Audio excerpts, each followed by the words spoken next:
5 లక్షల జనానికి 5 లక్షల యువతకు అన్నం పెట్టే కేబుల్ ఆపరేటర్స్, ఇంటర్నెట్ ఆపరేటర్స్ కు ఈరోజు రోడ్డున పడేస్తూ నిర్దాక్షంగా లక్షలు ఖర్చు పెట్టి కోట్లు ఖర్చు పెట్టి కేబుల్ వాళ్ళు మొత్తం యావత్ జిహెచ్ఎంసీలో వివిధ మున్సిపాలిటీల్లో కేబుల్స్ పెడితే నిర్దాక్షంగా రాత్రికి రాత్రి ముక్కలుగా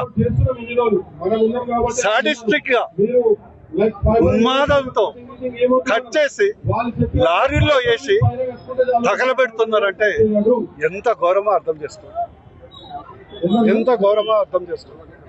ఈరోజు గణేష్ నిమజ్జనం సంబంధించిన ఘటన కేబుల్ ఆపరేటర్ ప్రాబ్లం కాదు. కేబుల్ పట్టుకుంటే చచ్చిపోవడం, ఎలక్ట్రిక్ వైర్ల ప్రాబ్లం, హెచ్డి వైర్ల ప్రాబ్లం. అత్త మీద కోపం దుత్త మీద చూపెట్టినట్లు ఈరోజు కక్షతో ఈరోజు కేబుల్ ఆపరేటర్ మీద పడ్డారు. 5 లక్షల మందికి ఉపాధి కల్పిస్తారు. ఇందులో పెద్ద కుట్ర ఉంది.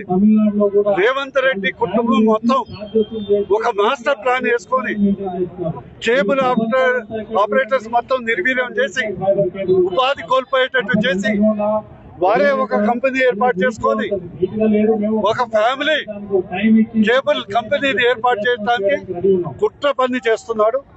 బీజేపీ క్షమించదు. బీజేపీ వీళ్ళకి మద్దతుగా నిలుస్తుంది. బీజేపీ మీరు ప్రత్యామ్నాయం చూపే వరకు కేబుల్ నట్టు కట్ చేస్తే మాత్రం మీ పవర్ కట్ చేస్తామని ఈ సందర్భంగా హెచ్చరిస్తాం.